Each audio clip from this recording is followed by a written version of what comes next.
So, piece of Veroboard, we've obviously got big sheets over here, but here's a lump we broke off. It's quite nice stuff in that respect. You can run a craft knife down it and then just go, and it breaks along the dotty lines.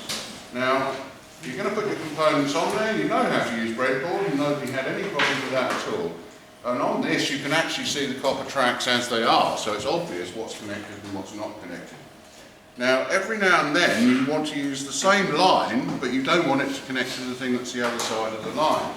So of course, the way to do that is you just take a little, what's called a track breaker, it's just a drill, and you put it in the track that you want to break and you just twist it 2 or 3 times. Don't drill right the way through the board, which some people tend to do, but you just twist it 2 or 3 times, maybe a couple more times for good luck. Make sure that there's no copper connecting those 2 tracks together, and then you can use the same track, but you can now have, stick it under the camera, you can now use the same track, but it's now broken into 2 connections. Now, when would you need to do that? Well, you'd need to do that if you put an IC in there, if you think about it, because all of the legs of the integrated circuit will be short-circuited to one another, so you drill 4 holes if it was a 8-pin IC to separate those out. Then you poke your legs through. That's obviously through hole, there's no surface around here. You'd be hard pressed to do surface mount because the spacing's wrong. So you push the legs of your component through, neat as you possibly can. Maybe give them a little pull with the pliers to get them through it at the right angle. I usually bend the legs out slightly so I can do that with it and they don't fall out afterwards. I then prefer to, but people do different things, I prefer to solder, snip off afterwards.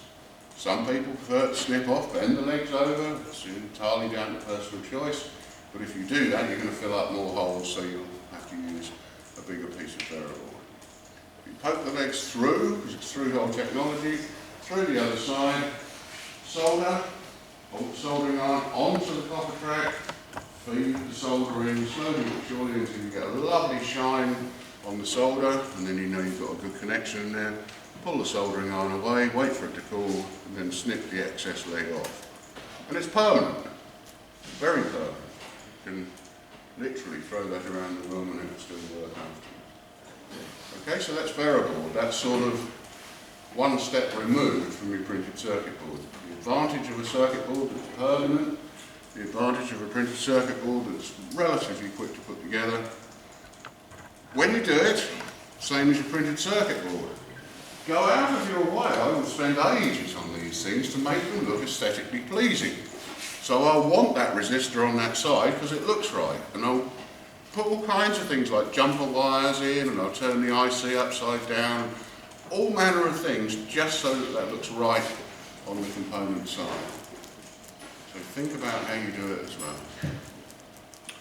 Okay, if you've got other things like your motors going on there, well, we've got files and various things in there, so you can cut a couple of little slots to get the motor in there, and we can hot glue the motors in there and whatever.